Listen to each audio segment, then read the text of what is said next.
Hola, muy buenas tardes. Estamos iniciando un nuevo conversatorio entre Antena, la Fundación Antena, y la Fundación MERI, cuyo objetivo es hibridar. ¿Hibridar en qué sentido? Dar a conocer nuestra visión del cruce que existe entre arte, ciencia y naturaleza. Y para eso hoy día estamos con gente que de verdad nos enorgullece de que hayan aceptado esta invitación. Esperamos que sea una gran conversación, que por favor, que se abra una conversación más que una exposición, porque en el fondo necesitamos sacar esa fricción. Ahora le doy el pase, ahora le doy el pase a Constanza Well de la Fundación Antena. Muchas gracias, Javier Sanfeliu. Ha sido una muy interesante colaboración entre Antena y MERI. Justamente queremos potenciar los cruces entre los distintos campos en que trabajamos, el arte y la ciencia, como búsqueda de nuevos paradigmas en la producción de nuevos conocimientos y modos de saber, y es por eso que este conversatorio hoy día es tan valioso para nosotros, como también fue el de la semana pasada en torno al tema del agua. Así que hoy día hemos reunido a un diseñador, a una científica y a otro científico, todos también conservacionistas desde sus espacios, para abordar nociones y reflexiones en torno a qué son los ecosistemas, qué significan, cómo hay que cuidarlos y cómo los están mirando y pensando los distintos campos y también así las prácticas de conservación. Así que ahora les quiero presentar a nuestros invitados. En primer lugar, tenemos el gusto de tener con nosotros a Isabel Benke. Isabel es doctora en Antropología Cognitiva y Evolutiva de la Universidad de Oxford, zoóloga y primatóloga, y también investigadora del Centro de Investigación de la Complejidad Social en la Universidad del Desarrollo en Santiago. Por otra parte, está con nosotros Pablo Hermansen, que es diseñador de la Universidad Católica, especializado en diseño de experiencias, etnografía y fotografía, además de doctor en arquitectura y estudios urbanos, como también investigador en entornos más que humanos. Y también está con nosotros Eduardo Pavés, que es ornitólogo, conservacionista y científico, fundador del Centro de Recuperación de Aves Rapaces y director del proyecto educativo MANCU, que se dedica a la conservación del cóndor andino y que es un proyecto que está también vinculado a Fundación MERI, pertenece a Fundación MERI, de hecho. Y por último también les quiero presentar a nuestro moderador de esta noche, que es Enrique Rivera, que es investigador, curador y realizador audiovisual, es el presidente de la Corporación Chilena del Video y el director de la Bienal de Artes Mediales, además de la tremenda experiencia que tiene siendo curador y ha trabajado con más de 300 artistas en su trayectoria. Así que damos curso a nuestro conversatorio con estos 4 maravillosos seres humanos que disfruten la conversación. Buenas noches. Muchas gracias, Constanza, Javier, a todos los que están ahí detrás de sus teclados, de sus computadores, haciéndonos estar omnipresentes en este contexto, inaugurando una nueva etapa de confinamiento, en la cual justamente esta conversación nos ayuda a entender, ¿no? Por un lado, esto que plantea muy bien la crítica escritora Adriana Valdés, esta noción del redefinir lo humano, cómo nos situamos como humanos en este ecosistema, y también hacernos la pregunta de qué conservamos, ¿no? ¿Por qué conservamos? ¿Qué queremos conservar? Y a partir de eso, conectarnos justamente con un momento político de transición muy potente que estamos viviendo, no tan solo en Chile, sino que planetariamente, pero en Chile parece ser que nos tocó estar en una vanguardia, en la cual tenemos la posibilidad, a partir de esta transformación, de integrar en esta nueva constitución temas, por ejemplo, como los que vamos a conversar hoy día, y que tienen, y que es la responsabilidad de la comunidad en general de empezar a entender este lenguaje, de mirar, observar, y a partir de esta observación, de este ver, en el fondo, amar, y a partir de eso conservar, porque no conservamos lo que no conocemos. y eso es un moto, ¿no? Como un mantra que creo que es fundamental, y que estos tres exploradores, Isabel, Pablo, Eduardo, exploradores de la ciencia al aire libre, de lo que sucede afuera, del espacio del laboratorio cerrado, no, nos van a entregar hoy día, nos van a ayudar a decodificar justamente este lenguaje no humano, ¿no?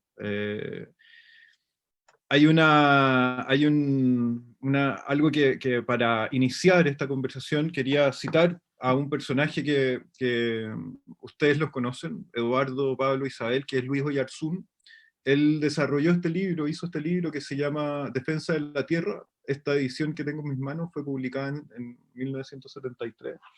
Y tiene este capítulo, ¿no?, que se llama La destrucción del medio. Y bueno, no lo voy a leer entero porque es más encima del capítulo más largo de todo el libro, pero empieza así. Este es un largo capítulo que empieza con la misma presencia humana sobre el planeta. El humano es esencialmente depredador, destructor de su ambiente y por ende de sí mismo. Pero dentro de su dual naturaleza se dan también las fuerzas creadoras contrarias, que tienden a la regeneración del medio, tema en que en los últimos años ha alcanzado categoría universal de primera importancia. Vivimos tal vez el último momento en que sea posible hacer algo entre las urgencias paralelas y complementarias de la lucha contra la miseria y el subdesarrollo, y en favor de una tierra habitable.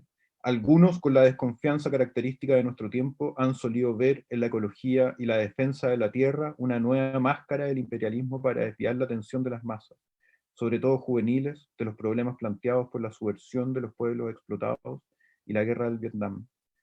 El que ello pudiera ser así en algunos sectores no priva de su importancia al tema conservacionista.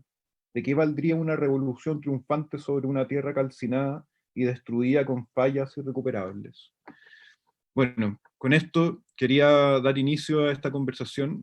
Creo que lo que está haciendo la Fundación Antena, Fundación Meri, es fundamental porque están más allá de generando una acción de maquillaje en torno a esta urgencia, están haciendo acciones concretas, y hoy día justamente ustedes también son quienes están protagonizando esta transformación, esta urgencia, esta advertencia que venimos escuchando hace muchos años y que necesitamos hoy día. Ya no es un tema de sobrevivencia estructural. Entonces, quería iniciar contigo, Pablo. Cuéntanos, por favor, Pablo, ¿qué está pasando con ustedes, con el proyecto Cosmopolítica? Tuvimos la suerte de tenerlo en la Bienal pasada. Por favor, es tuyo el micrófono y la pantalla. Hola, ¿qué tal? Muchas gracias, Enrique. Bueno, y gracias a todos por invitarnos a esta conversa. O sea, realmente, yo, como conversábamos antes de salir al aire, para mí es un honor gigante estar aquí, digamos, y realmente estoy seguro de que esto va a provocar esta conversación muchas otras. La verdad es que el texto de Oyarzún, pucha, dan ganas como de quedarse en silencio pensándolo, ¿te fijáis? Es un texto tan intenso, tan contemporáneo, pero bueno, voy a romper el silencio que debería tener, digamos, contando un poco la propia aproximación a esta idea de ecología, ¿te fijáis? Porque no es obvio, digamos, que hace un diseñador metido en ecología. Alguien con toda razón podría preguntarse. Entonces voy a compartir una pequeña presentación que tiene como 3 momentos, que si bien en contra de mi costumbre voy a intentar ser breve, ¿no es cierto? Y colocar estos puntos como para provocar la conversación, ¿no es cierto? Voy a compartir pantalla, ahí está. Ahí se ve, ¿no es cierto? Perfecto. El año 2013, ¿no es cierto? Tuvimos la suerte que nos llamaron a cooperar, a trabajar con el Zoológico Nacional de Chile. En un principio yo tengo que confesar de que vi de manera súper instrumental este llamado. ¿Te fijas? O sea, era un llamado a cooperar, digamos, con la gente fantástica del zoológico, y hacer dispositivos de enriquecimiento ambiental. Y en ese momento nosotros vimos esa relación, digamos, con esos animales como una oportunidad para que los estudiantes pudieran tener unos usuarios de sus prototipos, estos que hacían, que fueran usuarios, digamos, sin piedad. O sea, que tomaran esos prototipos, hicieran, digamos, los sometieran, digamos, a su uso, a la experiencia, y que en ese sentido no hubieran como usuarios amables con ellos. La gente que usa los proyectos de los estudiantes suele ser amable con los estudiantes, ¿no es cierto? Mira qué bonito lo que hiciste, qué bueno lo que hiciste, y nosotros soñábamos que estos animales iban a ser terribles con los proyectos, los iban a poner en su lugar, iban a bajar los humos creativos, digamos, de los estudiantes en su primer año. Y la verdad es que esa experiencia, digamos, en el transcurso del tiempo, nos cambió radicalmente la mirada de lo que es el diseño, de para qué sirve el diseño, en qué estamos haciendo cuando hacemos diseño, ¿no es cierto? Y ahí empezamos a conocer, ¿no es cierto?, a estos seres que primero los veíamos como un poco, de manera un poco cartesiana, como estas máquinas orgánicas, y empezamos a ver, por ejemplo, ahí vemos a Judy, ¿no es cierto?, doblando un paño cuidadosamente, ¿no es cierto?, haciendo una operación que no le daba ninguna satisfacción particular, digamos, no le daba comida, no le daba algo que uno pudiera decir, esta relación transaccional, y ella doblaba su paño y guardaba una muñeca que había obtenido durante el proceso de prototipado, de diseño. Y ahí nos aparecieron dos cosas que fueron fundamentales, ¿no es cierto? Una, que estos animales con que nosotros pensábamos que nos íbamos a relacionar no eran meros animales, eran personas no humanas, sujetos, digamos, complejos, con estados de ánimo, con sentido del humor, que jugaban, digamos, hacían cosas que no eran indispensables, que no eran transaccionales, ¿no es cierto? Y aprendimos también de que no podíamos seguir con esta idea muy afianzada en el diseño, que era este diseño orientado al usuario, que hoy en día yo lo veo como una atrocidad.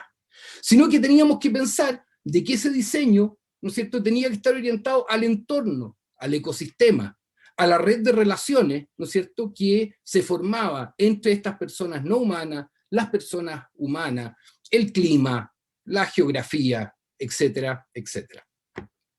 Con esto, ¿no es cierto?, tuvimos la suerte, digamos, de que la Vicerrectoría de Investigación nos permitió hacer el siguiente trabajo: diseñar un instrumento sonoro para Judy Gombe, ¿no es cierto? Este instrumento, nosotros pusimos la condición fundamental de que en ningún sentido fuera inducido en la vida de Judy Gombe. O sea, este instrumento tenía que ser usado espontáneamente por ellos. ¿Se fija? Lo íbamos a colocar en su dormitorio, no era un instrumento que estuviera a la vista del público, y estaría disponible. Así que podía ser de que todo el esfuerzo de esta producción, que hay computadores adentro, digamos, dispositivos de registro, etcétera, etcétera, simplemente no fuera cotizado por ellos y pasara totalmente desapercibido. El látigo de la indiferencia era probablemente el peor de los látigos que nos podía llegar. Y instalamos este instrumento. Y la verdad es que esto pasó en varias etapas. La relación pasó en varias etapas a propósito de esto del lenguaje. Ahí voy a dejar que Judy. Empezaron de a poco a apoyarse. Se escucha el tocar de Judy. Empezaron a hacerlo poco, a jugar con él. Repito, no había ningún premio a este grupo, sino que simplemente... Y con eso nosotros empezamos a crear una cierta relación afectiva, digamos, desde un uso simple, ¿no es cierto? Voy a adelantar un poco.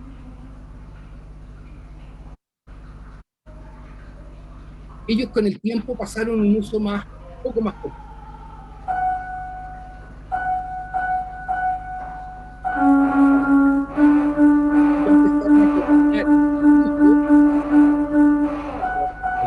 Un poco también.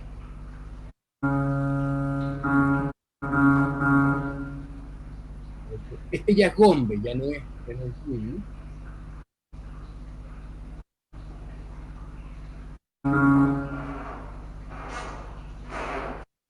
Perdón que me tome el tiempo, pero...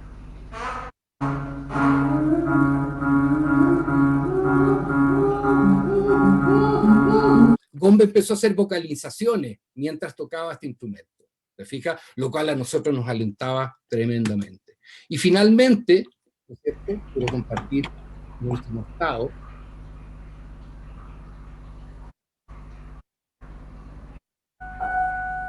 El que Gombe empezó a tocar más de una tecla al mismo tiempo.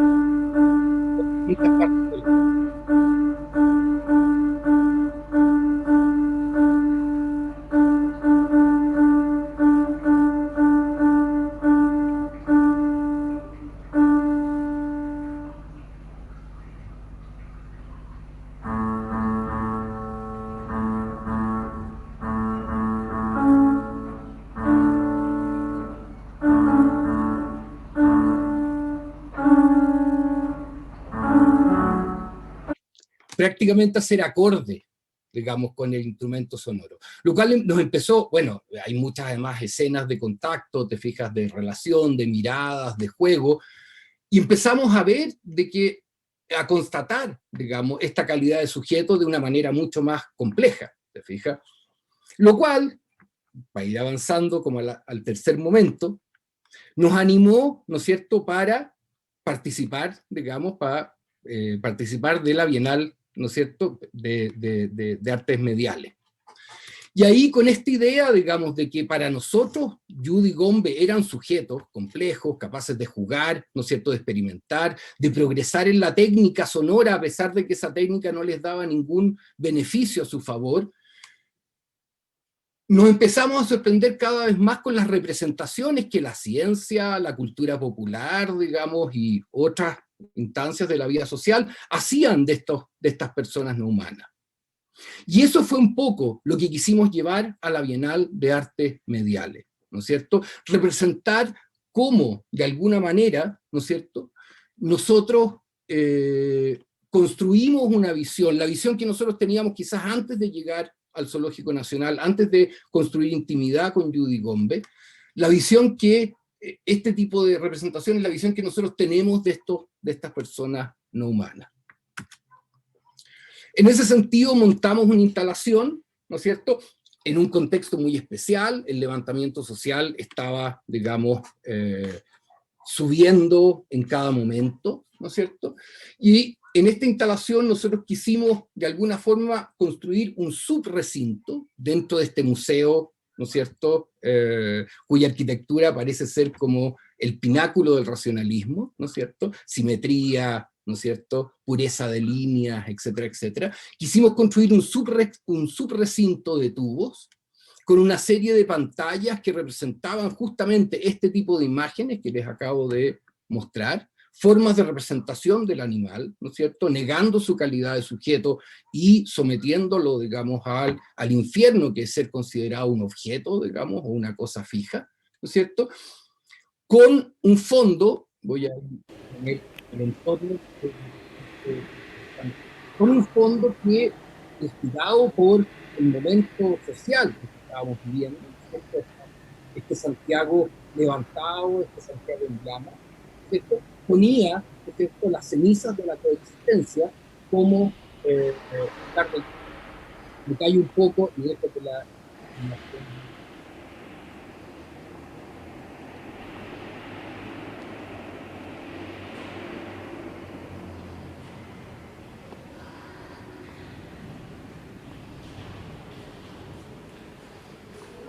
ahí al fondo de la sala se encuentra un escritorio muy característico del juego, que había sido quemado previamente, cuyas cenizas tendrían, digamos, gran parte de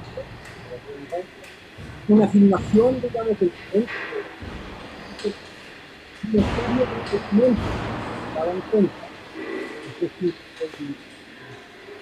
y una serie de documentos que daban cuenta, ¿no es cierto?, de alguna forma, el racionalismo, ¿no es cierto?, que estaba, que de alguna forma nos había puesto la semilla de esa concepción, digamos, de los animales como un objeto, por lo menos en Latinoamérica. Y en la parte superior, flotando, teníamos estas imágenes, digamos, esta secuencia de las representaciones de los animales, ¿no es cierto?, como objetos.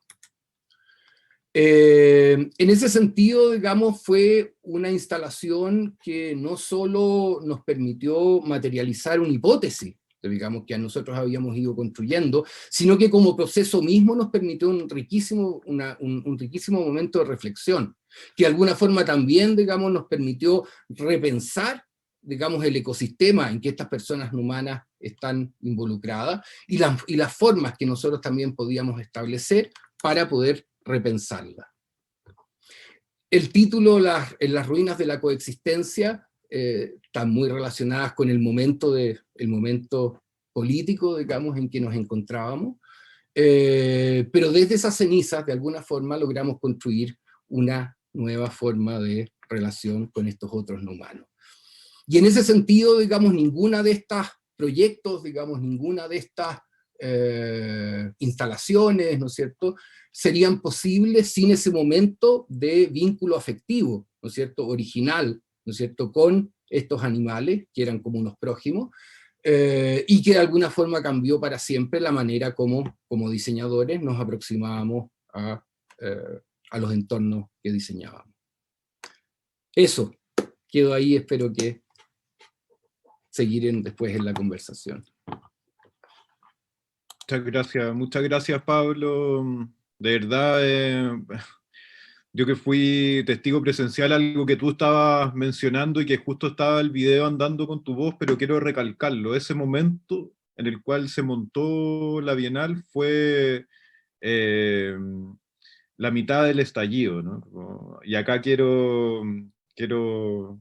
la exposición se llamaba Los Límites de la Tierra, y estaba inspirada en el informe del Club de Roma, que es Los Límites del Crecimiento, ¿no? Que también, en el fondo, al igual que el texto que leí recién de Luis Oyarzún, era una advertencia a propósito de esta acumulación o el entender la tierra y la naturaleza como un recurso, ¿no? Donde al parecer hemos perdido justamente la ternura, ¿no? Como esa imagen que mostrabas,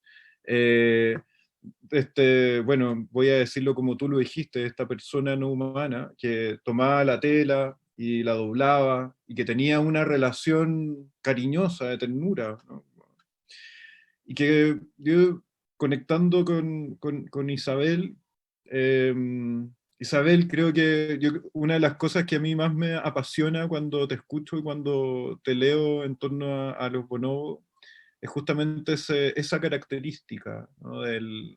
Lo que me acerca, lo que siento que me acerca a ese ser, es justamente la ternura, el cariño, el amor. No es que sepa hablar como nosotros, ¿no? No es que sepa inventar un instrumento, sino que justamente esa relación sentimental con el entorno, esa ternura, ¿no? El cariño y el afecto, la intuición, ¿no? Yo, por favor, te pido que desarrolle teniendo eso en cuenta, ¿no? Ok, muchas gracias Enrique, y gracias Pablo, qué increíble tu presentación. Hay como, bueno, muchas cosas que me gustaría preguntarte y después conversar, pero claro, lo que hace Pablo es como, en el fondo, muchas de las cosas que yo he visto en la naturaleza aplicada. Bueno, partió diciendo, hablando de los animales como sujetos y como sujetos con experiencias complejas, con experiencias emocionales complejas, con personalidades, con preferencias, con sentido del humor, y bueno, con vínculos. Creo que para mí esto partió como con experiencias de niño, que tuve experiencias vinculares muy fuertes con animales como sujetos y en la naturaleza también. Entonces, eso es importante porque estamos hablando del animal, pero también otro de los títulos de nuestra sesión hoy día es ecosistema. Entonces, para mí las dos cosas como niño, como experiencia, a lo que me refiero con experiencias vinculares, que tuve como experiencias emocionales fuertes en la naturaleza, y creo que eso fue... las memorias son más fuertes cuando tú experimentas emociones más fuertes.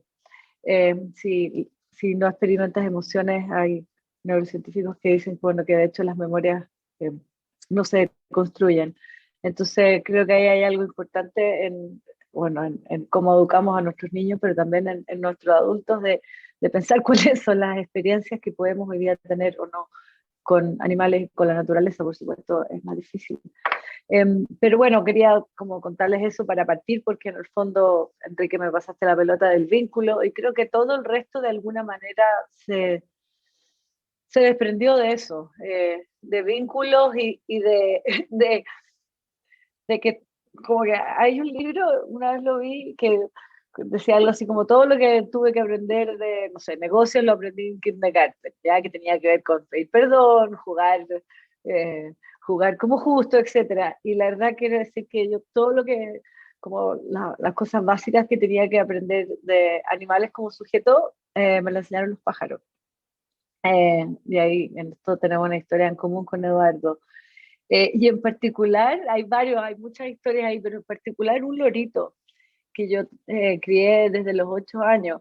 Y ese lorito me enseñó lo fundamental, que era un animal social, por supuesto un dinosaurio con plumas, un ser con una personalidad fuertísima, con preferencias muy claras, con maña y de todas maneras con un sentido del humor. Entonces, en el fondo fue muy interesante, y lo menciono porque, claro, cuando estudias animales como los bonobos y los chimpancés, que son tan cercanos a nosotros, de alguna manera podríamos decir con justa razón, bueno, eso es más fácil. Es mucho más fácil entenderlos a ellos como animales, como sujetos, porque es el primo, están al lado. No cuesta nada. Mírale las expresiones faciales, tienen nuestros mismos músculos. El lenguaje corporal de ellos, para nosotros es bastante intuitivo. El lenguaje facial de un pájaro, que es un dinosaurio, es distinto. Tenemos una historia evolutiva, estamos más distantes a ellos. Entonces, creo que fue súper bueno y muy interesante en el sentido que tu mejor amigo haya sido un dinosaurio y no otro mono, digamos.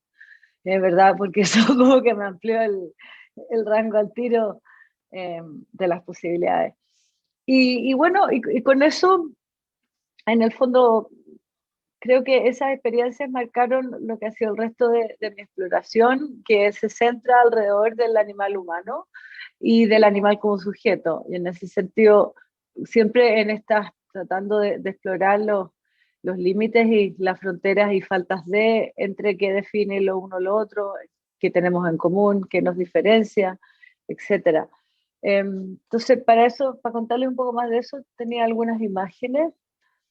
Así que hay tal vez algunas personas que ya han visto las imágenes, pero se las voy a mostrar igual. A ver. Ahí estamos. Esto es un bonobo. Un bonobo es la especie hermana de los chimpancés que mostraba Pablo. Los chimpancés son Pantroglodites y estos son Pampaniscus. Los conocemos mucho menos que los chimpancés porque viven al sur del río Congo, solo en la República Democrática del Congo, que bueno, ya es difícil estudiar animales en la naturaleza y sobre todo en las selvas tropicales, pero además el Congo tiene una historia política que es muy complicada, entonces no ha sido fácil los estudios de largo plazo en nuestros animales. Pero como los ven inmediatamente, es lo que me refiero a la expresión facial, ¿verdad? Aquí no necesita nadie ser un zoólogo para mirar la cara de esa hembra y decir, wow, hay algo en ella que yo me puedo reconocer, ¿no? Te es un sujeto muy cercano. Los bonobos tienen varias peculiaridades, su sociedad es matriarcal, lo que quiere decir que las hembras gozan una posición social dominante, pero a diferencia de otras sociedades matriarcales en la naturaleza, que en general estos son vínculos de sangre, o sea, que están emparentadas, que forman coaliciones entre mamás, tías, abuelas, hermanas, etc. Estas hembras no están emparentadas, ellas dejan su grupo natal a la adolescencia y entran en un grupo nuevo y, por así decirlo, se hacen amigas con otras hembras y eventualmente a medida que envejecen sube su jerarquía. Entonces, como tú dices, bueno, al final el grupo siempre es liderado por una especie de Angela Merkel, pero la Angela Merkel siempre, siempre partió siendo una extranjera. Entonces, ¿por qué les cuento eso? Porque en el fondo estos animales tienen sistemas de formación de vínculos que son extraordinarios, porque ellos lo hacen a través de formar vínculos. Para los bonobos, lo que la unión hace la fuerza, en el contexto de las hembras es muy cierto. Son animales además que uno los mira con una cierta envidia, porque en realidad llevan el arte del juego, bueno, llevan el juego un arte, les gusta mucho jugar, juegan de maneras muy distintas, son muy creativos en sus juegos de todas maneras, experimentan placer y experimentan emociones complejas como curiosidad, alegría.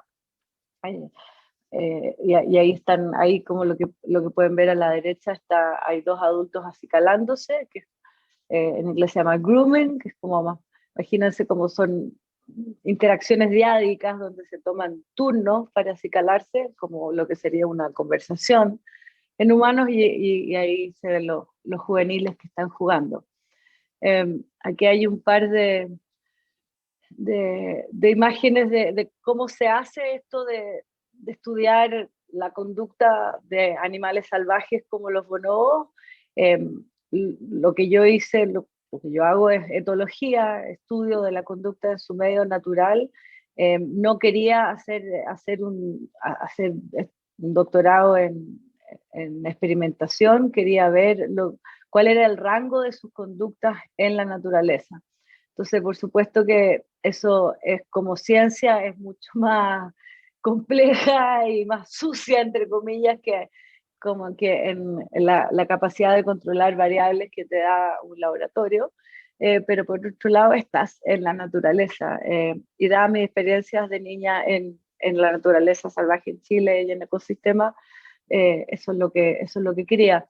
Ven, estos animales son completamente salvajes, si bien pueden ver ustedes que me permiten que yo voy a pocos metros de ellos, no están amansados, no les damos comida, no tienen chips. La manera de que yo los reconozco es que me demoré mucho tiempo en aprender a reconocerlos por sus caras. No tienen un tag, no tienen un GPS, simplemente nos levantamos a las 4 de la mañana, llegamos a donde ellos hacen sus nidos antes que ellos se levanten y tú los sigues durante todo el día, mientras ellos hacen su vida. Aquí, por ejemplo, ven que ellos hay un grupo de bonobos que, en este caso en particular, iban viajando hacia un árbol con fruta. Y no sé si se ve, pero hay un individuo que mientras van todos viajando, que por así decirlo, si quieren, como van al trabajo, o sea, es una broma obvio, pero van hacia algo que es importante y necesario y útil, que es comer, por supuesto. Y hay uno que no sé si se ve, que se está dando vuelta, está girando sobre sí mismo. Entonces, yo veía este tipo de cosas y me llamaba la atención. ¿Qué hace ese tipo ahí? ¿Por qué, si están como caminando serio a buscar comida y son adultos, animales salvajes, la naturaleza tiene cosas importantes de las cuales hay que preocuparse? ¿Por qué estaba como dando vueltas sobre sí mismo? Que ese animal está jugando, está gastando más energía de lo que sería necesario que si estuviera solamente caminando. Hay un cierto riesgo porque se distrae, podría haber un predador, podría pegarse la cabeza con un árbol, no sé. Pero es un ejemplo de que los bonobos juegan. Hay muchas imágenes de juego. Esta simplemente me gusta porque está como literalmente en el camino. Está disfrutando el camino. Y son animales profundamente sociales, como es común en el orden de los primates. También son animales longevos. Ahí lo que ven es el macho dominante que está acicalando a un infante de 1 año, que a veces pone una carita como que se parece a Yoda. Es un infante muy particular. Y ven, atrás se puede ver la pechuga de la mamá. ¿ya? Y la mamá, la menciono porque la mamá es la hembra dominante del grupo y tiene 40 años, y ese es su cuarto hijo. Entonces es como interesante también ver que estos animales tienen una longevidad que es comparable con la que, bueno, ahora nosotros vivimos muchos años, pero más, pero con la que podríamos haber tenido nosotros hace un par de siglos atrás. También es lo que viven las águilas, y después Eduardo va a hablar de eso. Y además que obviamente no son las únicas hembras que tienen hijos y trabajan, por así decirlo. Ella es la líder del grupo. Enrique leyó el texto precioso de Oyarzún, y en ese sentido quería contarles que tenemos en Chile muchos de ustedes lo van a saber, una tradición muy rica de naturalismo y de distintas personas que han pensado esto, que el ser humano es parte de la naturaleza. Sucede que este año se cumplen los 150 años de la publicación de Darwin del origen del hombre.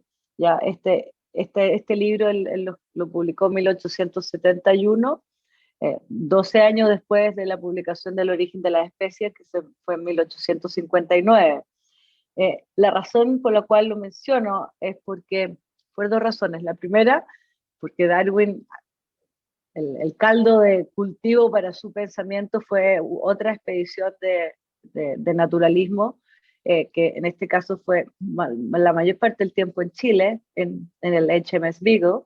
En general, cuando pensamos de Darwin, se piensa en Galápagos y en Ecuador, pero las experiencias fundacionales para Darwin fueron en Chile, muchas de ellas.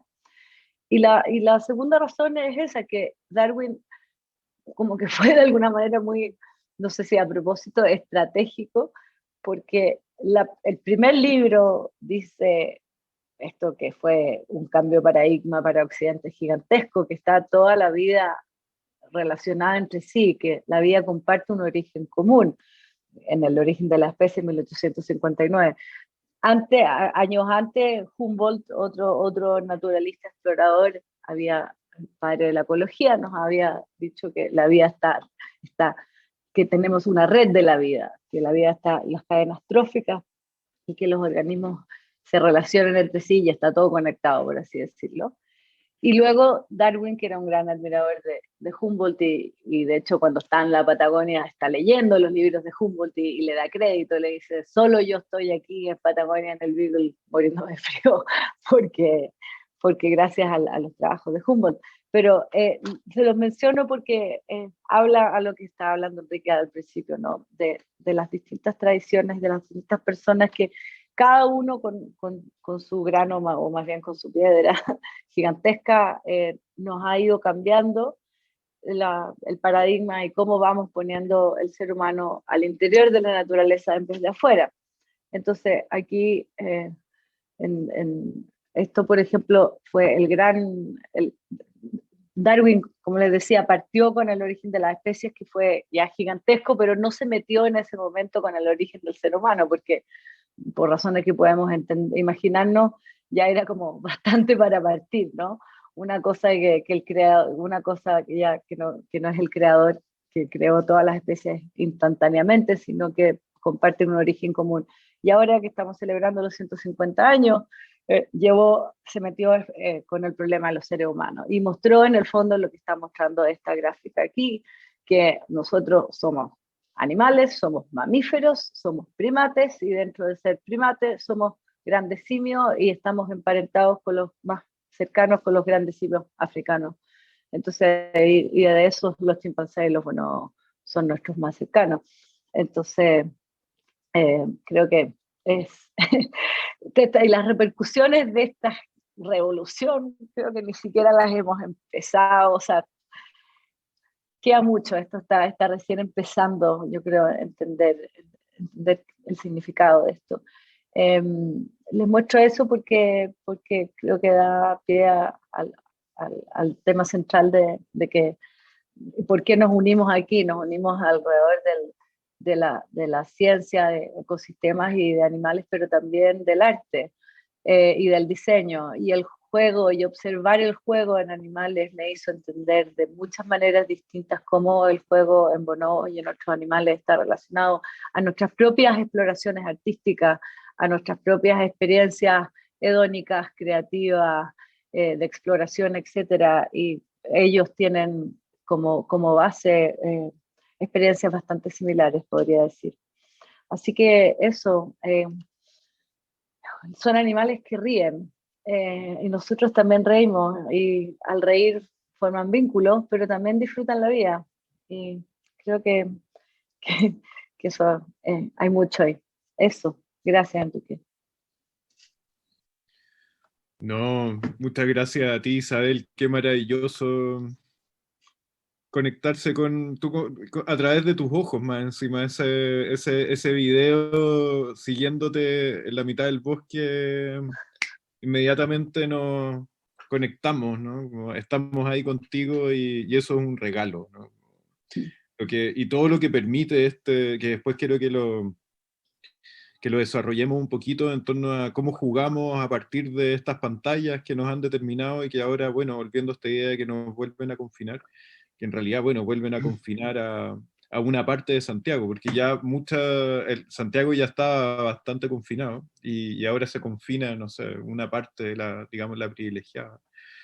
Y claro, con respecto a Eduardo, en el fondo, que tiene una trayectoria en la fauna silvestre, el conocimiento animal del hábitat natural, el caso de las águilas o lo de Manco, que me parece justamente lo que mencionaba antes, esta acción concreta, ¿no? Como más allá de lo cosmético, el cómo se invierten recursos, tiempo, energía, políticas, para complementar lo que a veces el Estado no tiene la capacidad de realizar o realiza de una manera más débil. Entonces, eso creo que es fundamental en lo que ha desarrollado Eduardo, pero a partir de lo que dijiste tú, Isabel, también voy a hacer una pregunta como un poco maliciosa, Eduardo, pero ¿cómo juegan los pájaros, no? O sea, ¿de qué manera? Perdón que lo plantee así, pero me la dejó ahí Isabel, lo dejó como... así como juegan los bonobos, como jugamos nosotros, los pájaros también juegan o sueñan. Y claro, en esa condición también que decía Isabel, de que están más lejos, ¿no? Nuestra relación con ellos es evolutivamente diferente y más alejada, pero ¿cuáles son también esos puntos de intersección que nos conectan con esos seres? Los Sí, bueno, pajarísticos.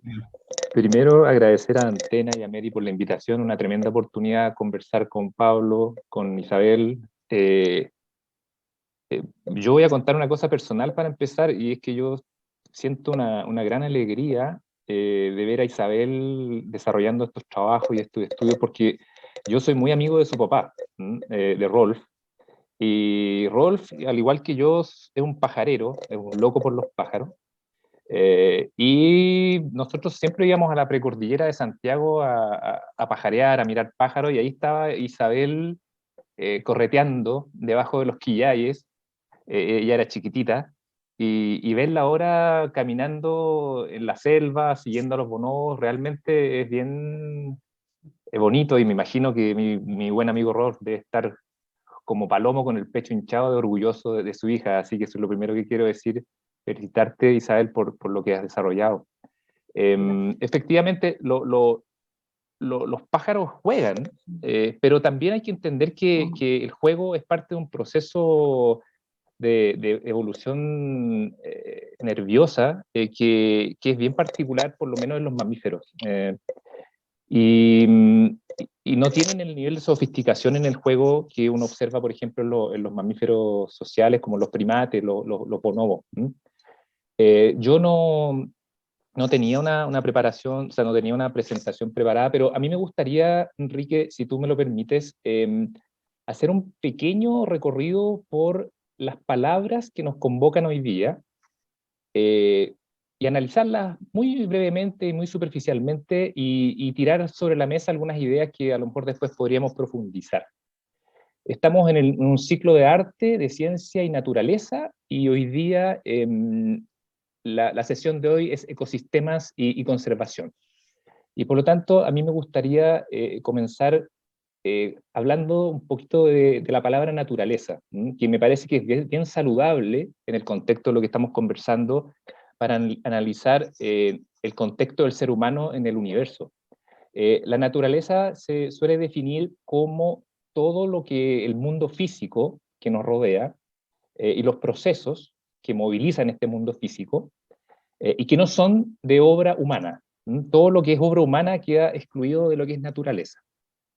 Sin embargo, hay que tener mucho cuidado con esta definición porque tiende o da la tentación de separar al ser humano de la naturaleza. Tú ya lo mencionabas, Enrique, al principio, lo insalubre que ha sido para nuestro desarrollo como sociedad, esta separación mental entre el hombre y la naturaleza. Se suele hablar, por un lado está la naturaleza y por el otro lado está el hombre, el ser humano. Sin embargo, el ser humano es naturaleza. Prácticamente todo lo que hacemos, o la mayor parte de lo que hacemos, lo hacemos de componentes de la naturaleza. Por lo tanto, entender que el ser humano es naturaleza y esa separación que uno tiende a hacer entre el hombre y la naturaleza es un error profundo y que nos ha llevado a problemas bastante complejos y que nos tiene hoy día en un callejón que espero que tenga salida, pero que está complicado. Ahora, el ser humano dentro del contexto de la naturaleza tiene que ubicarse como un ser que no es ni mejor ni peor que cualquier otro ser vivo, animal, vegetal, en la naturaleza. Somos todos compañeros en un viaje en esta maravillosa nave espacial que es el planeta Tierra. Pero a la vez también hay que hacernos un poco de cariño en el sentido de que tenemos algunas particularidades que nos diferencian de los animales. Todos los animales son únicos en su esencia, todos los grupos animales, los géneros, las familias, tienen ciertas particularidades que lo hacen únicos, y el ser humano también tiene ciertas particularidades que hasta hace muy poco tiempo compartíamos con otros seres humanos, con otras especies humanas. Esto es bien potente y bien interesante de pensar porque hasta hace 30.000 años compartíamos el planeta con otra especie humana que eran los neandertales, y probablemente hace 50.000, hace 100.000 años compartíamos el planeta con a lo menos 5 especies de seres humanos que eran parte de este sistema. Entonces, hoy día estamos solos dentro de nuestra familia, de nuestro género, y es un tema que da como para pensar.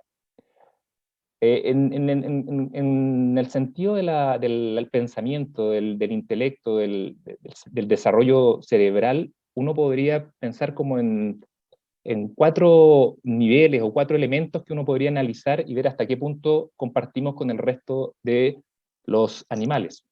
El más básico tal vez es lo que se denomina la sintiencia, que es la capacidad que tenemos de sentir estímulos que nos permiten de alguna manera protegernos del medio ambiente e ir adaptándonos en la medida que tenemos la capacidad de movernos. Por ejemplo, el frío, el calor, el cansancio, son sensaciones que compartimos con muchas otras especies animales, y por lo tanto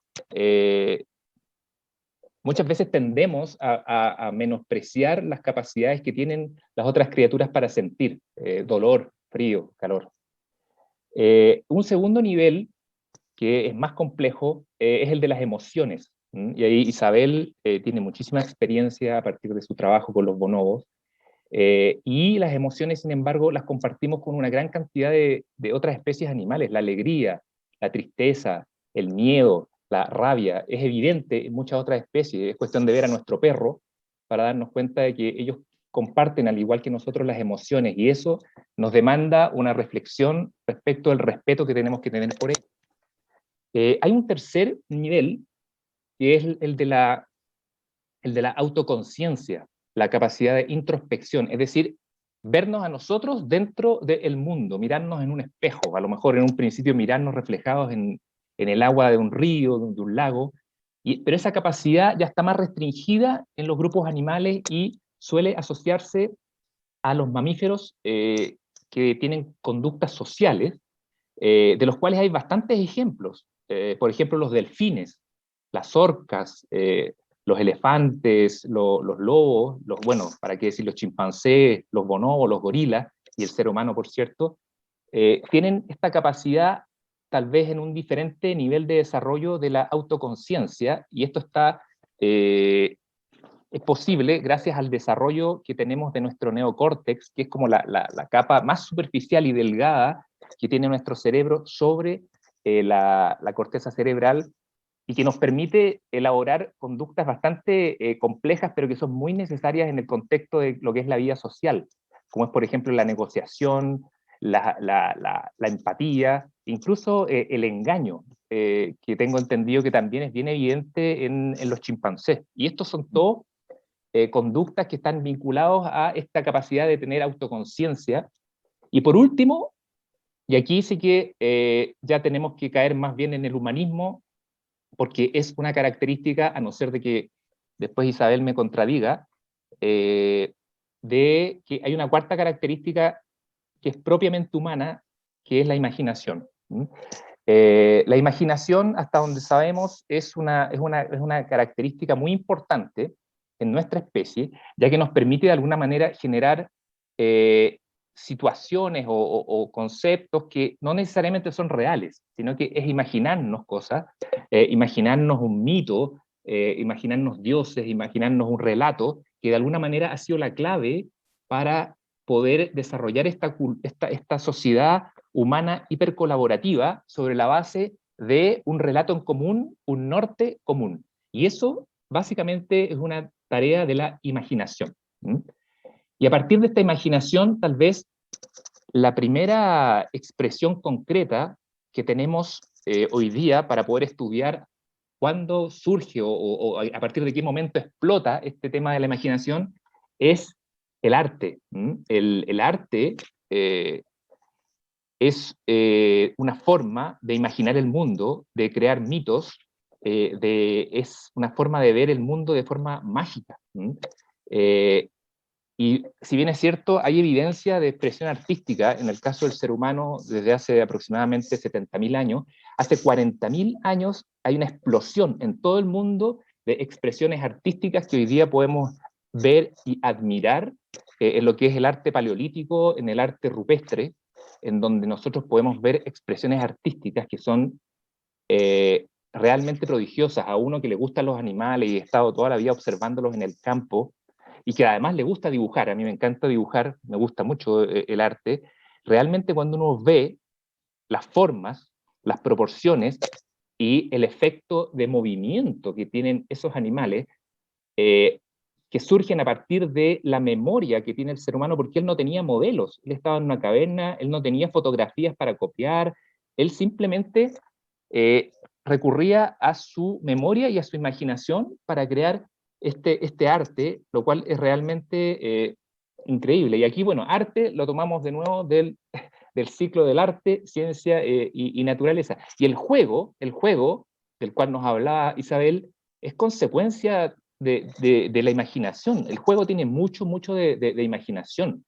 Y otro ámbito que se desarrolla a partir de la imaginación es la ciencia, que también está dentro del encabezado de este ciclo de arte, ciencia y naturaleza. La ciencia también es consecuencia de la imaginación y trata de alguna manera de explicar cómo ocurren los fenómenos que nos rodean. Y posteriormente se desarrolla lo que es un método científico en el cual se plantean hipótesis que son explicaciones tentativas a los fenómenos y es posible ponerlos a prueba. Pero desarrollar una hipótesis requiere de imaginación. De hecho, uno de los más grandes científicos que han existido, que fue... se me fue el físico, Einstein, Albert Einstein.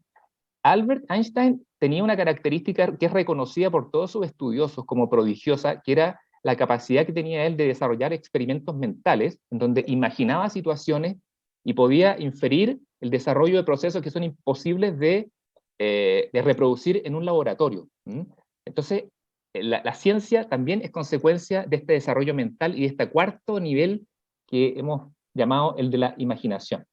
Y en la ciencia tenemos una ciencia que se desarrolla desde hace muy antiguo quizás el primero de los representantes de los naturalistas, es Aristóteles, en el siglo IV antes de Cristo. Él ya empieza a tratar de dar explicaciones de el cómo funciona la naturaleza, y ahí tenemos una pléyade, tenemos una constelación de naturalistas a través del tiempo, y cuando uno habla de naturalistas generalmente tiende a asociarlos con la gran cantidad de naturalistas famosos que existían durante el siglo XIX principalmente y principios del siglo XX, algunos de cuyos exponentes ya mencioné, Isabel, que son, por ejemplo, Humboldt, por ejemplo, Darwin, que eran verdaderos polímatas, es decir, ellos dominaban una gran cantidad de disciplinas y tenían la capacidad de integrar estas disciplinas en el estudio de la naturaleza, una actitud científica que tendió a perderse con el tiempo, principalmente durante el siglo XX, con la especialización de las ciencias, con la atomización de las ciencias. Incluso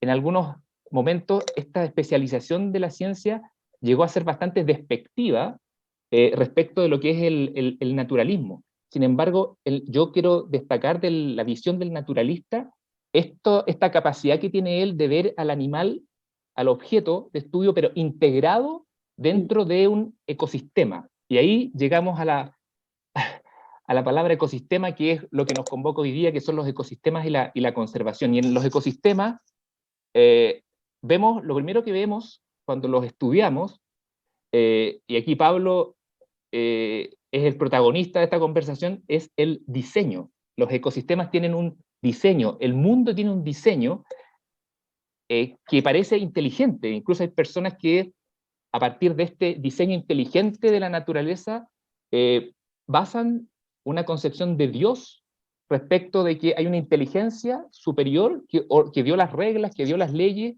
y que en el fondo ellos plantean de que es imposible explicar la naturaleza sobre la base del azar, y que hay una inteligencia detrás, un diseño detrás.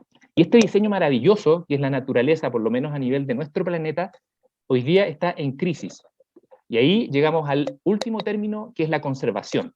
Hoy día estamos hablando de ecosistemas y conservación. Y la conservación de la naturaleza, o el conservacionista, tiene como dos pilares sobre la base de los cuales justifica su acción de conservación. El primero de ellos tal vez sea una razón práctica, y es que nosotros sin naturaleza, dado que somos naturaleza, no podemos vivir.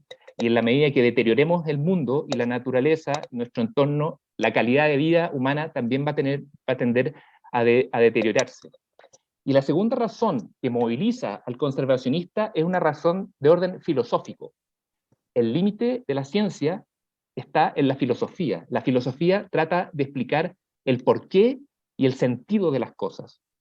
Y por lo tanto, desde un punto de vista filosófico, la conservación tiene implicancias de tipo ética y estética. Ética porque tenemos el sentido de lo que es bueno, un sentido de moralidad, un sentido de responsabilidad respecto del entorno que nos rodea, y por lo tanto nos sentimos con la necesidad de cumplir con nuestro deber en el sentido de conservar, de proteger el entorno, de cuidar el entorno. Y por último, tenemos una justificación de tipo estética que surge a partir de el maravilloso sentido de la belleza de la naturaleza. La naturaleza no es bella por sí misma, porque la naturaleza comienza a ser bella cuando existe una conciencia, una imaginación que lo define como hermosa, cuando empieza a disfrutarla. Por lo tanto, aquí doy como un círculo y llego un poco a la conclusión de que la naturaleza sin ser humano no sería lo mismo, evidentemente, porque primero no tendría un espejo que se mire a sí mismo, y segundo, no tendría la posibilidad de disfrutar su propia belleza. Entonces, a mí me gustaría que a partir de estos conceptos haber aportado a la conversación en términos de este arte, ciencia, naturaleza, ecosistema y conservación, que está todo mezclado en lo que es el pensamiento de un naturalista, de un conservacionista, de un amante de los pájaros y de una persona que ha trabajado durante muchos años con águilas, con cóndores y con otros pajarracos. Así que eso sería como mi aporte por ahora, Enrique.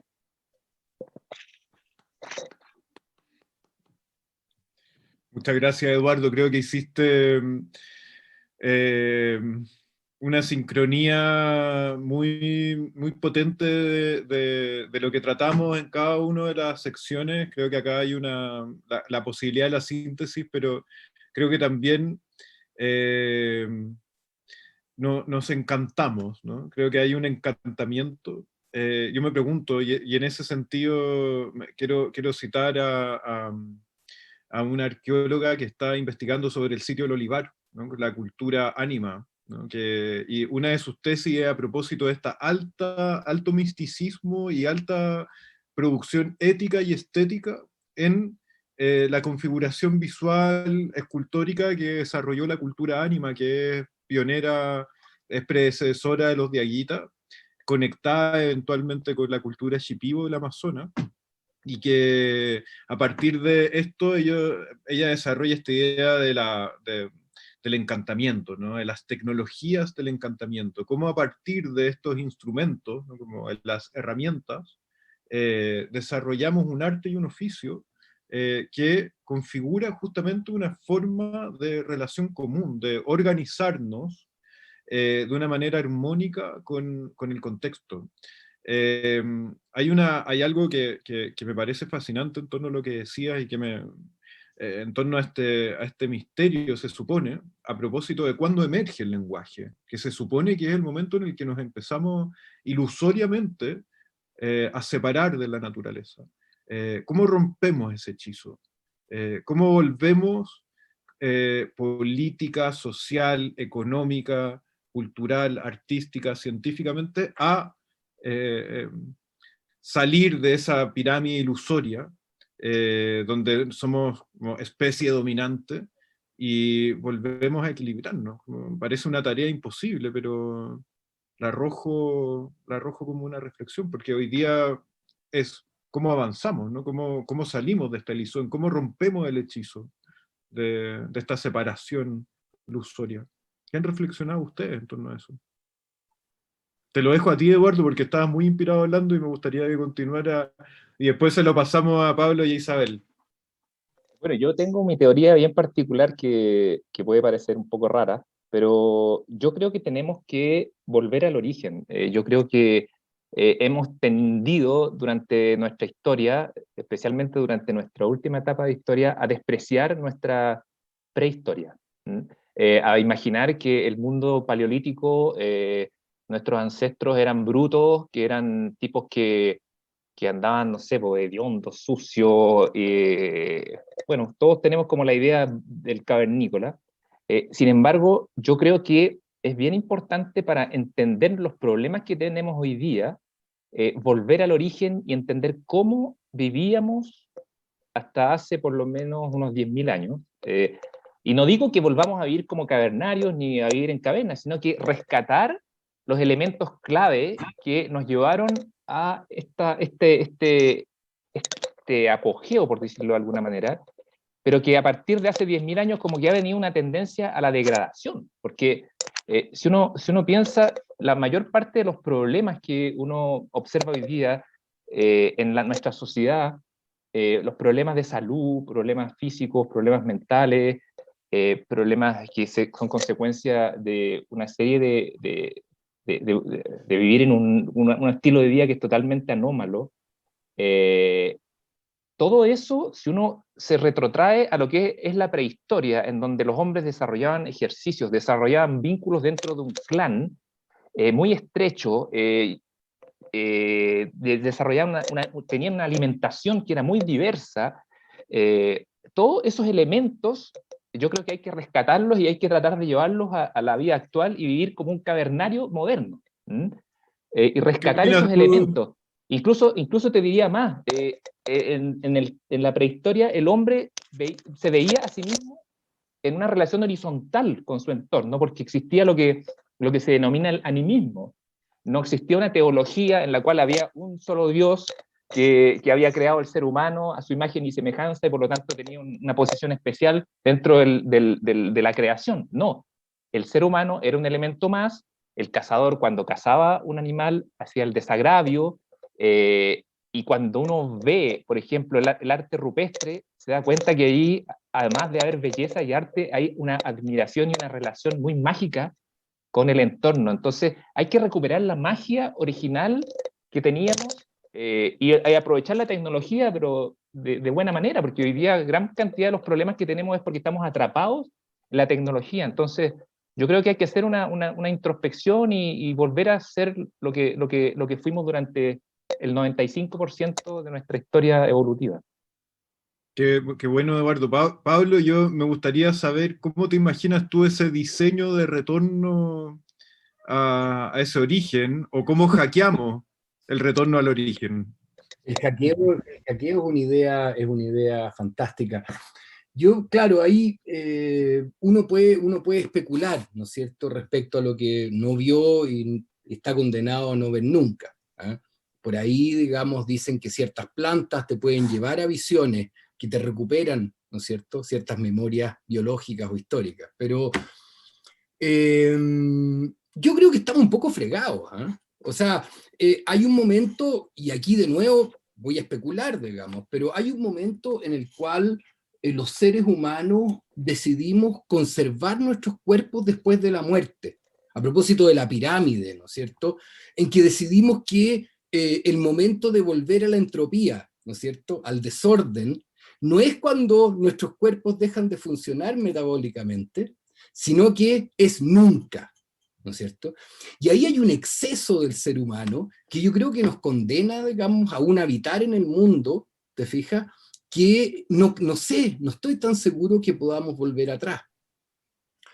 Quizás como especie va a emerger una cierta inteligencia colectiva, ¿te fijas?, en cuanto a la lucidez de decir, o nos reorganizamos o nos jodemos, perdón el término poco técnico, pero si no es de una manera más bien performativa, afectiva, te fijas, cercana, yo no veo demasiadas posibilidades, digamos. Está, ponte tú, la utopía de decir quiero vivir en un árbol con internet, por ejemplo. O sea, yo me trepo un árbol, tengo internet y tengo lo mejor de los dos mundos. Sin embargo, veo muy poco probable, porque, y ahí hay una idea que se ha hecho muy popular, que es la de antropoceno, ¿no es cierto?, que es una idea que resuena, digamos, en todas partes, ¿no? Son como esas palabras que son trending topics, ¿no es cierto? Y desde el antropoceno la idea sería que el ser humano, ¿no es cierto?, está siendo una fuerza geológica, cosa que yo comparto, pero mi sensación es que aquello que se constituye como fuerza geológica, los sistemas del capital, los sistemas de producción, los sistemas de energía, tienen una agencia en sí mismos, tienen una agenda en sí mismos. Y esas agencias y esas agendas no están preocupadas del ser humano. Y nuestro repliegue, digamos, en pequeños grupos, donde ya no estemos alienados respecto a nuestras formas de organización, no va a detener el hecho de que los flujos del capital están vivos, tienen una agenda, o los flujos de producción, y quieren, digamos, una cierta forma de dominio. ¿Te fijas? Entonces, en ese sentido, yo soy más bien, no soy demasiado optimista con la manera, con el futuro, digamos, a un mediano plazo, para ponerme no tan pesimista. Ahora, como de todas maneras, parte de las cosas que los mamíferos ejercen, no solamente los seres humanos, es el heroísmo, ¿no es cierto? Yo creo que estamos dispuestos a una pelea brutal, ¿te fijas? Estamos dispuestos, digamos, a arrojarnos contra algo que nos supera, que es más que humano, que nos excede, ¿te fijas? Antes fue quizás la fuerza de un volcán, y ahora son, ¿no es cierto?, la bolsa de valores de Nueva York, digamos. Y estamos dispuestos a enfrentar esa batalla. Yo creo que si hay algo que nos podría salvar o que podría retrasar, digamos, un colapso planetario, tienen que ver con esa afectividad, ¿no es cierto?, con esa capacidad de vernos ya no en una sociedad que yo llamaría antroponormativa, sino que en una sociedad capaz de organizar una política más que humana, ¿no es cierto?, de organizar una afectividad, ¿no es cierto?, que nos permita mantenernos vinculados de una manera sustentable. Y quiero ahí, digamos, y creo que estoy condenado a mantener una distopía y una utopía, ¿no es cierto?, funcionando paralelamente. Eso, pero, y en ese sentido, ponte tú, y ahí con esto corto, digamos, que justamente ahora estamos con un grupo fantástico, ¿no es cierto?, con Marcos Chilet, la Carola Ureta y Martín Tironi, organizando la Bienal, el pabellón de Chile en la Bienal de Diseño de Londres. Y justamente lo que queremos ir a decirle a los ingleses es que no queremos más como diseñadores servir el origen industrial del diseño, sino que queremos servir, digamos, un origen distinto, un origen ancestral, un origen de relación directo con la tierra y con sus ecosistemas. Yo creo que esos gestos de alguna forma nos pueden exorcizar algunos de los demonios. Ojalá que sea suficiente.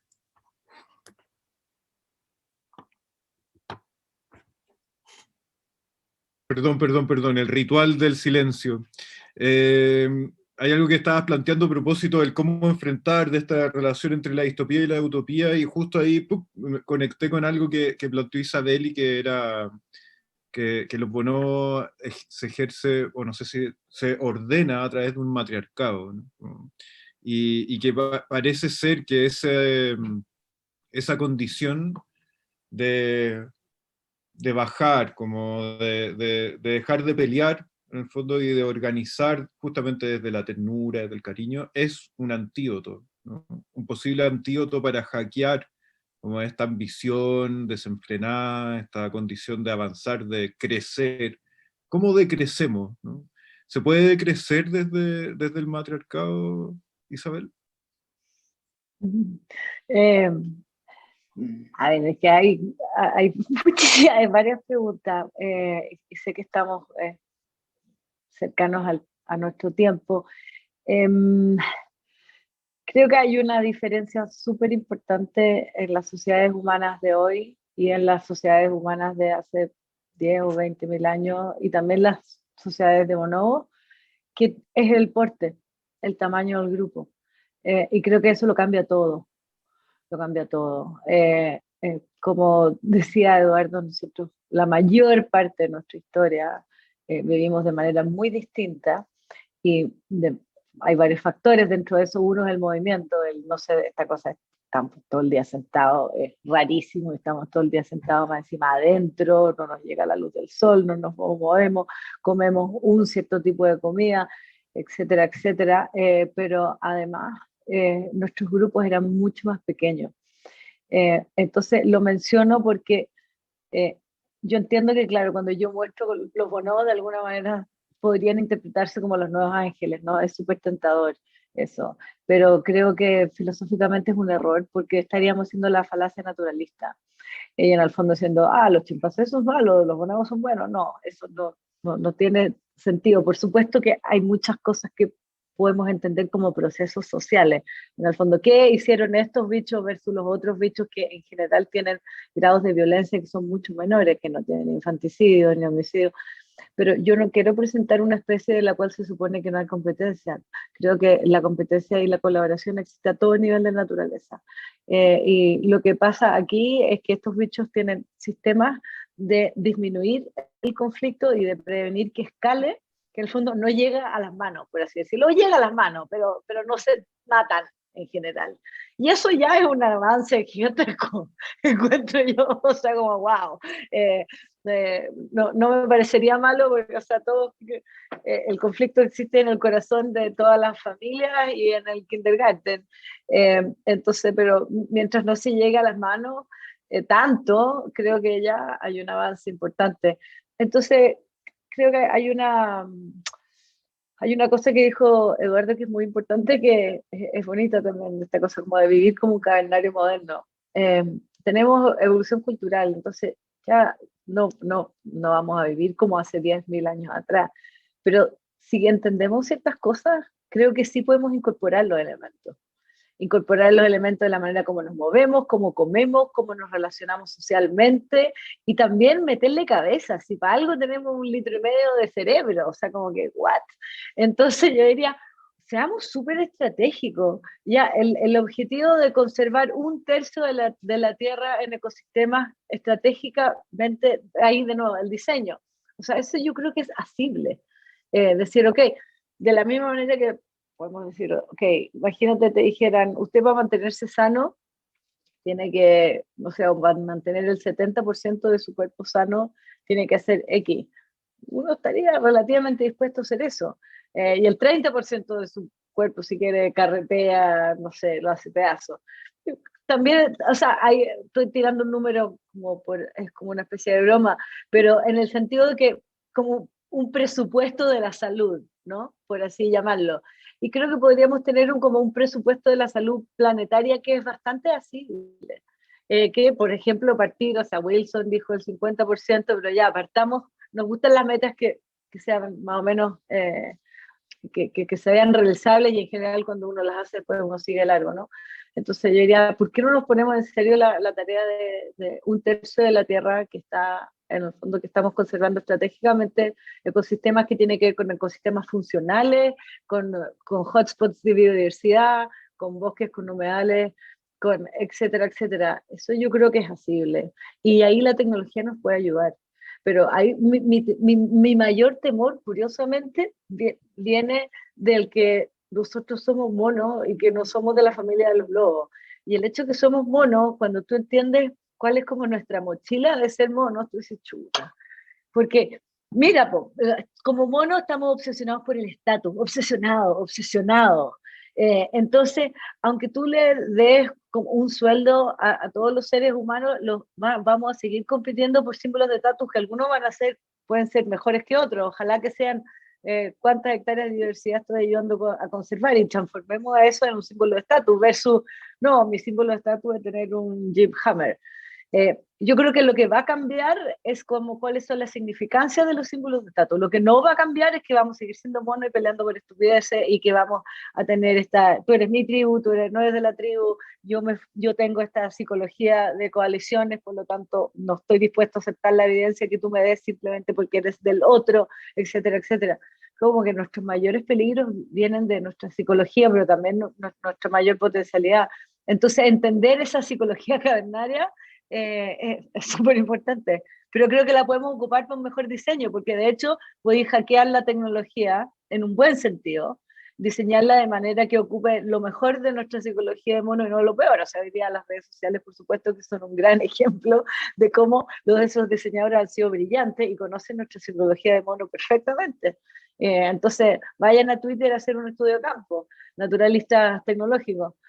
Pueden ver cómo eso está destapado, ¿no? Entonces, eso. Eso sería súper interesante poder proyectarlo, ¿no? Estamos como al límite del tiempo, pero justamente lo que acabas de decir ahora último, me parece que también es la urgencia, ¿no? Que este ecosistema de la mente, ¿no? Como esta idea de Patterson, en el fondo, de cómo entendemos que el ecosistema también, nuestra mente es parte de ese ecosistema y que genera energía, que genera relaciones que todavía no comprendemos, ¿no? Este 1,5 litros del cerebro, ¿no? Como que sabemos ocupar un pedacito todavía de eso, y que hay tanto más por desarrollar, y justamente ese hackeo de la naturaleza es el hackeo de nosotros mismos, de cómo aprendemos de una manera, de una vez por todas, a relacionarnos con lo que nos rodea, a donde estamos, con estos pies en la tierra que es tan necesario. Y hay muchas preguntas y comentarios de la gente que tengo la misión, porque si no vamos a quedar como muy, muy mal educados. Y había una que tenía recién acá y que me parecía muy potente. Constanza Barrales, ¿no? Comentaba, decía, la ambición de poder económico y bienes materiales en conjunto con la ambición de alcanzar estatus social, que nos ha mostrado cómo exitoso nos lleva a separarnos de la naturaleza y a abusar de ello. Entonces hay algo ahí súper bien, estamos sincronizados, ¿no? con la gente que nos está viendo, porque claro, tú también te referiste a eso, Isabel, y creo que esa búsqueda de estatus, ¿no? La que nos tiene también en una especie de borde del abismo, ¿no? Y hoy día lo que nos toca es ser más cooperativos, más colaborativos. Sí, pero, o sea, pero ahí lo que te digo, Enrique, que en mi experiencia nos sirve de mucho el decir, ojalá fuéramos de la otra manera. Creo que No, en claro. dado la urgencia es mejor partir, a ver, asumamos lo que somos, asumamos que vamos a seguir compitiendo por estatus, que estamos obsesionados por eso, somos unos monos muy complicados, pero dado que le podemos cambiar el significado a las cosas, tú sí le puedes cambiar el significado a qué es lo que es ese estatus en particular. Y creo que eso ya lo hemos visto. O sea, antes era súper buen visto salir a cazar tigres, no tengo idea. Hoy día es mucho mejor visto, no sé, hacer filantropía de bosques templados. A eso es lo que me refería. Maravilloso. En vez de tratar de ojalá que fuéramos de otra manera, creo que no hay mucho tiempo para eso. No, bueno, tú ahí estás tocando una fibra que en general hay una diferencia entre, no sé, pues quienes tienen muchos recursos y quienes tienen poder de austeridad o a veces de una falsa austeridad, ¿no? En Chile, donde no se quiere como contar de que tienes esa riqueza, que no tienes esa, y muchas veces el decir que estás, no sé, conservando, por ejemplo, es romper justamente con esa autoridad, con esa invisibilidad en la cual te quieres mantener, en el fondo, y que justamente, o sea, el llamado que tú haces es a enfocar, a calibrar, a apuntar en la dirección correcta sobre el cómo se generan esas formas de relación, en el fondo, que tal vez, claro, tienen que ver con un estatus, ¿no? Pero que ese estatus hoy día, digamos, hay una cancelación también por quienes están depredando el ecosistema, y creo que esa es justamente una responsabilidad tanto desde el arte, desde la ciencia, desde el Sí. diseño, que... No solo estatus, o sea, por ejemplo, también está la experiencia, creo que Eduardo y Pablo nos pueden contar de las experiencias increíbles que tienen también llamando a los voluntarios. Yo los he visto con ahí los proyectos Los Cóndores, cómo la gente tiene una disposición increíble porque están teniendo experiencias que son realmente muy novedosas. Entonces, de nuevo, hay también la experiencia de construir en comunidad.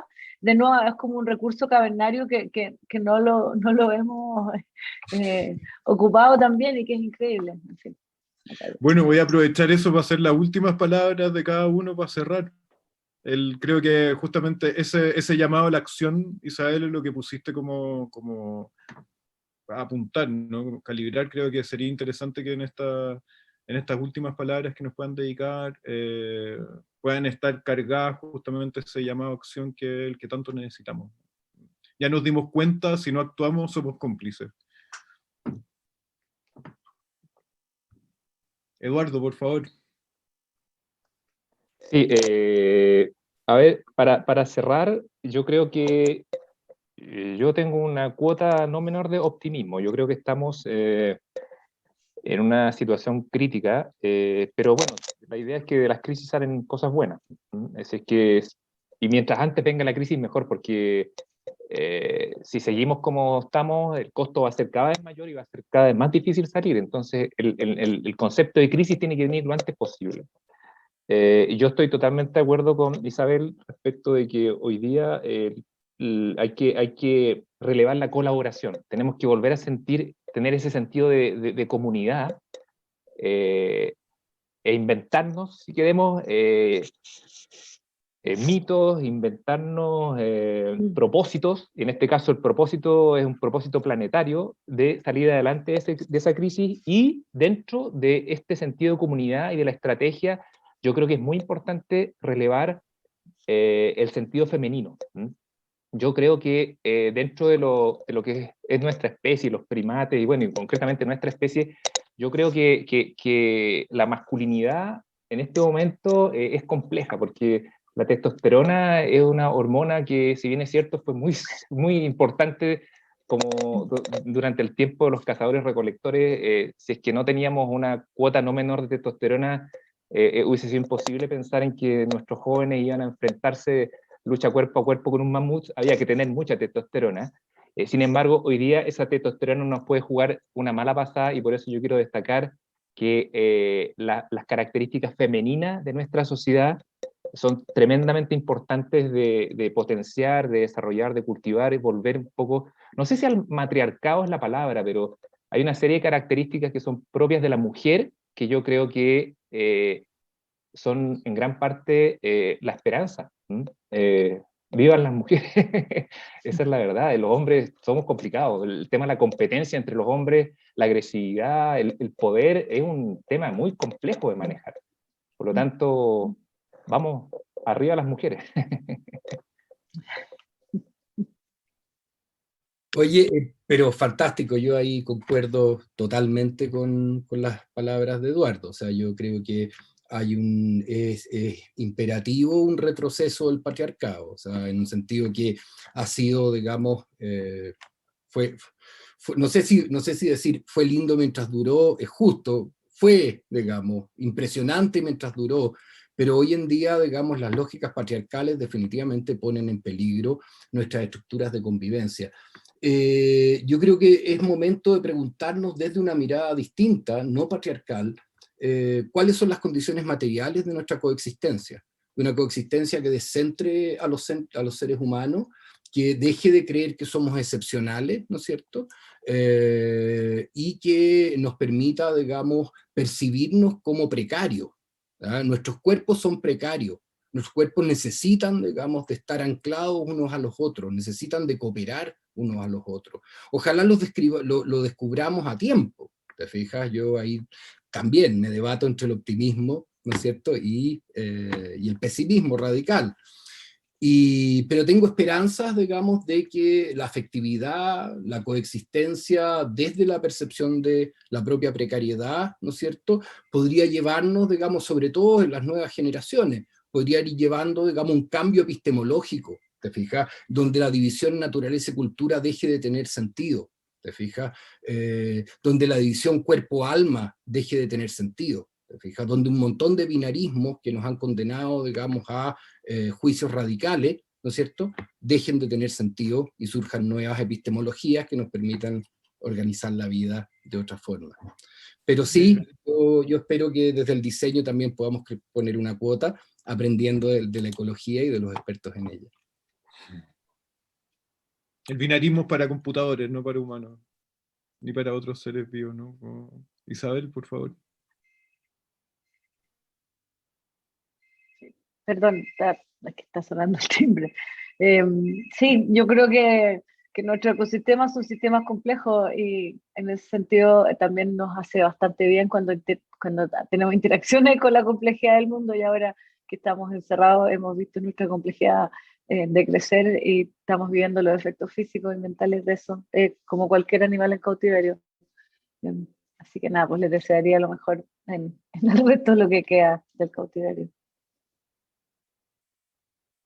Muchas gracias, Isabel, Pablo, Eduardo, a la Fundación Meri, Antena, Constanza, Génesis, Javier, Gracias Comunicaciones, a todos los que coordinaron, difundieron, organizaron. Fue un placer, creo que fue una gran conversación, mucha gente comentó, todo va a quedar guardado en el sitio de YouTube de Meri. Y espero que podamos seguir encontrándonos y potenciando esta relación arte, ciencia, naturaleza, y nos hackeemos mutuamente, ¿no? Así que muchas gracias. Chao, chao. Muchas gracias a Muchísimas todos. gracias a todos, se pasaron. Chao.